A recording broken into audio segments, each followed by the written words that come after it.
possible burglary in progress, 537 West Mariposa. Subject went in through the back window. Hey, 16 Martin Ridge, Mariposa.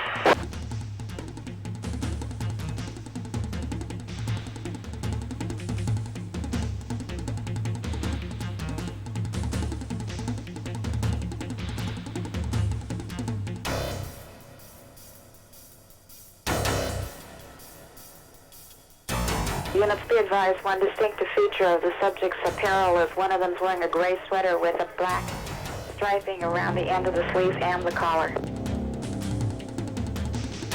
735, just the helicopter, there's an alley back there. Okay, yes, that was the front.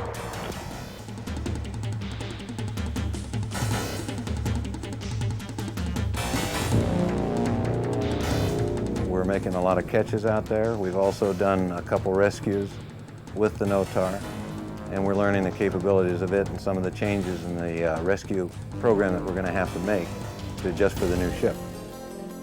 It is very quiet coming in. A lot of times when we come in on a scene, the bad guys don't know we're coming. They can't hear us. Because most of our rescues are in tight places. There's been several incidents where the Bell 206 couldn't get in when we did the rescue. Years ago, Aerovac couldn't get in because their rotor system was too big. So we just like the tight, compact little machine. You do not have a spinning rotor exposed for anybody to walk into or contact foreign objects, such as bushes, fences, what have you. The MD-520N, I think, is going to prove itself as one of the safer aircraft on the market and also one of the quietest aircraft on the market, which is going to aid the apprehension of criminals in our job. Now with the high technology, our arrest rate has already been increasing, especially with the increased light and the forward-looking infrared.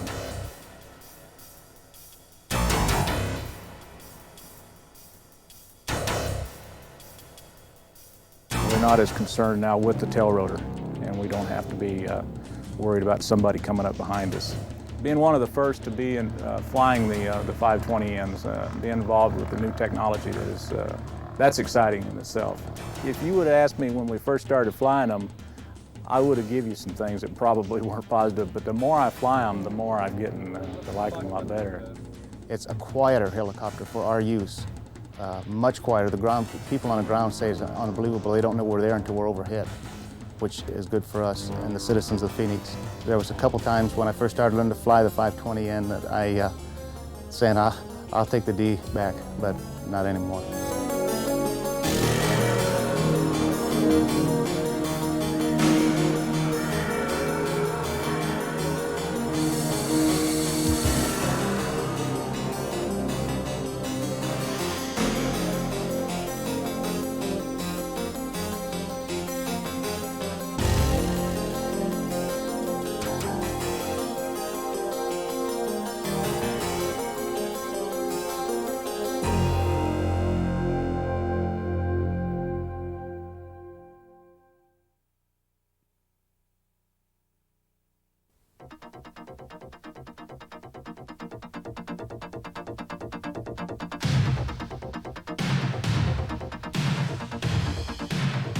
NOTAR, you clear for taxi?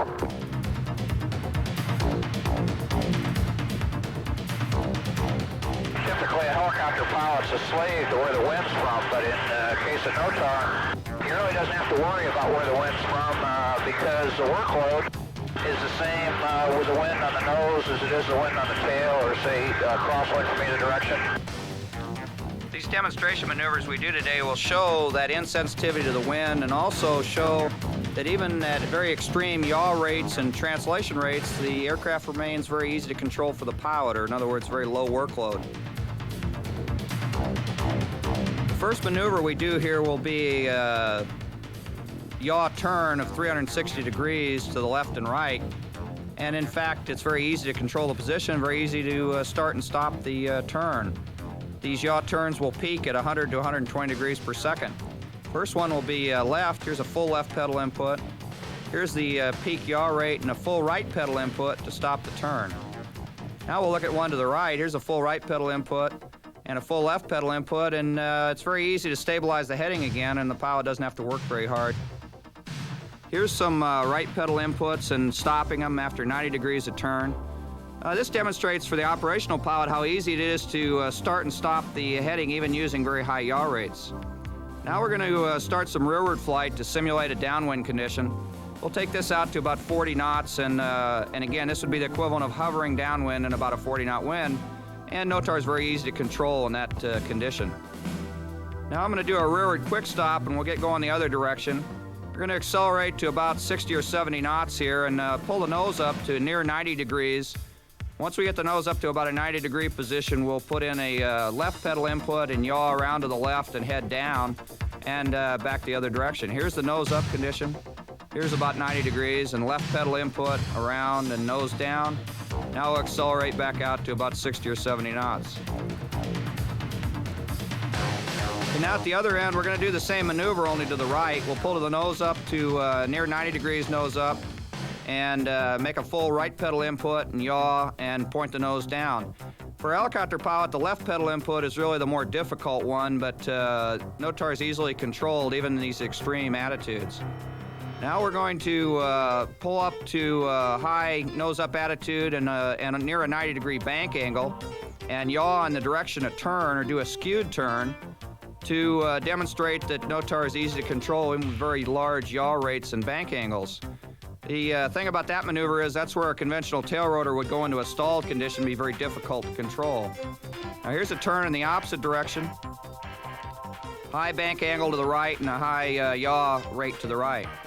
Now as we come down on this pass at about 30 knots or so, we'll start a sideward flight condition which simulates a crosswind. And this is 30 to 40 knots. It's very easy to control and no real problem for the pilot. We'll now make a pass the other direction with the equivalent of a right crosswind. And again, at about 30 to 40 knots, we'll yaw to the right. And this is a good example of the ease of control and heading control in a very extreme crosswind condition for the helicopter pilot.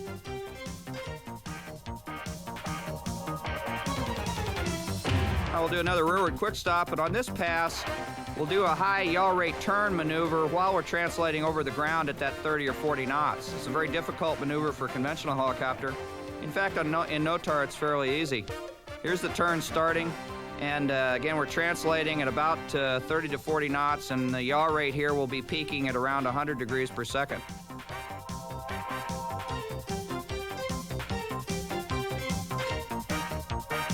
Now we'll do a rearward quick stop and repeat the maneuver in the opposite direction.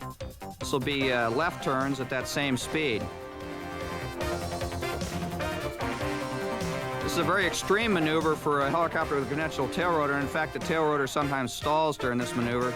But in NOTAR, it's very easy to fly, and it's easy to maintain your altitude and keep the helicopter going down the center line, which would be virtually impossible with a conventional tail rotor or a Finistron in that same maneuver.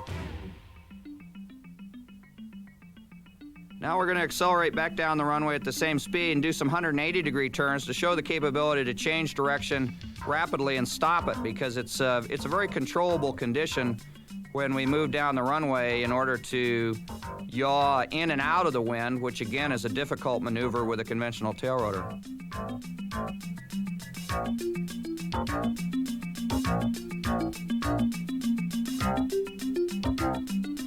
Now we'll stop and reverse direction and do the same thing in the opposite direction. Here's the 180-degree yaw, nose left. And we'll stop it in rearward flight, or the equivalent of a downwind, and now we'll yaw back nose right.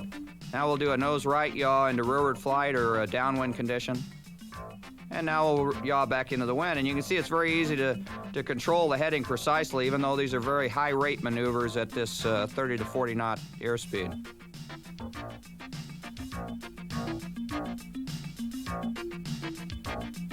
We're going to transition now to a pirouette maneuver where we yaw and translate the helicopter at the same time. We're about 25 knots. Now we're starting to yaw, and we're in a sideward translation. And now we'll yaw about a point in front of the nose, and I'll try to keep the H right in front of the nose.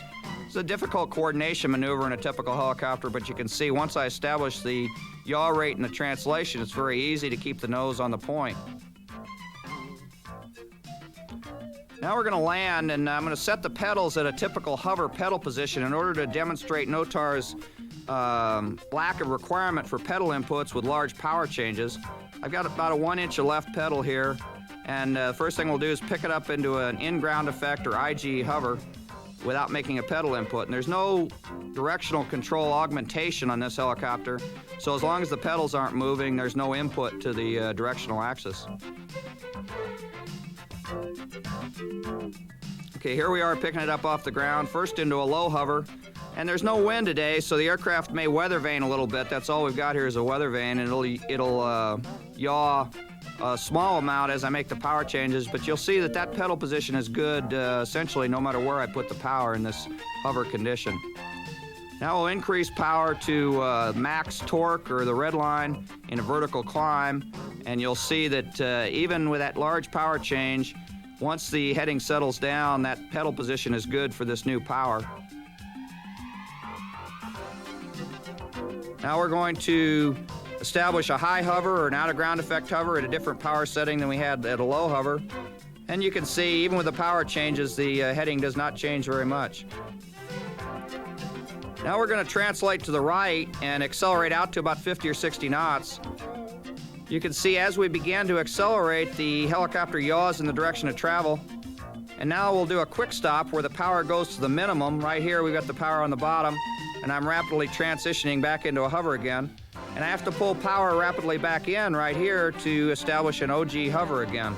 All that without a pedal input is significant because typically that's a very high workload maneuver for the helicopter pilot. The workload remains very low. In fact, in this case, with my feet on the floor, the pedal workload for the pilot is 0. And those are all characteristics of the Notar system that allow me to do that. And in fact, obviously we're not advocating flying helicopters without any directional input by the pilot through the pedals. But what we have seen is that by eliminating a lot of the directional workload, the helicopter becomes much easier to fly.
While helicopter deliveries are fairly routine for us, this one is historic for our company, the helicopter industry, and for the Phoenix Police Department. For the company, it represents a major milestone in technology development and culminates more than 15 years of work by hundreds of dedicated men and women. The citizens of Phoenix approved us purchasing 7 new helicopters to replace our fleet that was getting quite old. You, at least in our mind, expedited that process and allowed us to be the first organization to receive this new advanced in helicopter technology.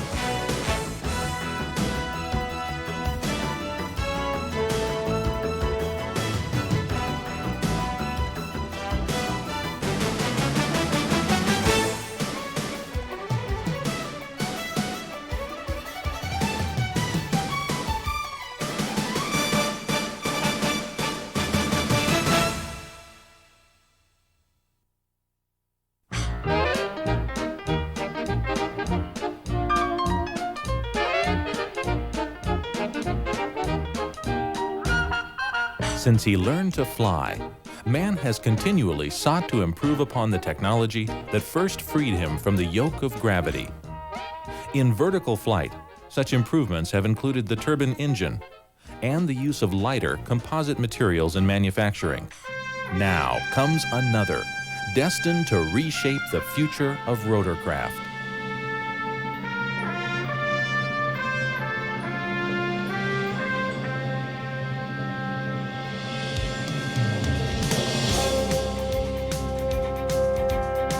McDonnell Douglas Helicopter Company introduces a revolutionary breakthrough in rotorcraft technology, the NOTAR, No Tail Rotor System.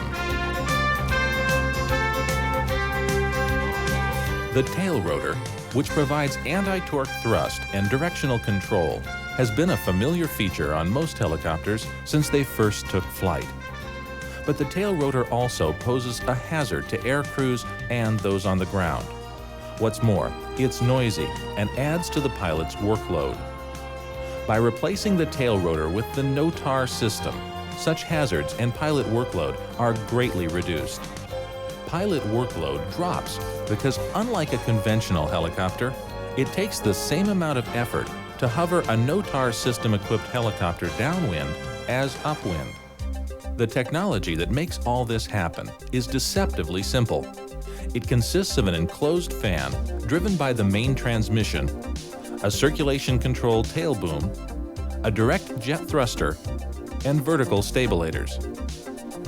Low-pressure air, forced through two tail boom slots, makes the main rotor downwash hug the boom's contour, creating a lateral lift that counteracts most of the main rotor torque. The thruster, in turn, provides directional control. The result? Anti-torque directional control with improved safety, prolonged life of aircraft components due to less vibration, reduced maintenance, less noise, and lower direct operating costs. What's more, potential loss of tail rotor effectiveness is greatly reduced because the fan's inside the tail boom, where it's unaffected by external influences. With its new family of NOTAR system-equipped helicopters, McDonnell Douglas vaults to the head of the pack in the use of lightweight, durable composite materials. Composite parts increase payload and reduce direct operating costs by lowering aircraft weight and extending the service life of components. The NOTAR system is now available in the newest versions of McDonnell Douglas's popular MD-500 series, the commercial MD-520N and 530N helicopters. The military version of the MD-500 series, the combat-proven Defender, is also now in production with the NOTAR system. Looming on the horizon is the light commercial helicopter, the twin-turbine 8-place MDX. The versatile MDX will transform easily into an executive limo, personnel transport, or cargo carrier, depending on need. The future in rotorcraft is here. Its name is NOTAR system. It will forever change the way we think about helicopters.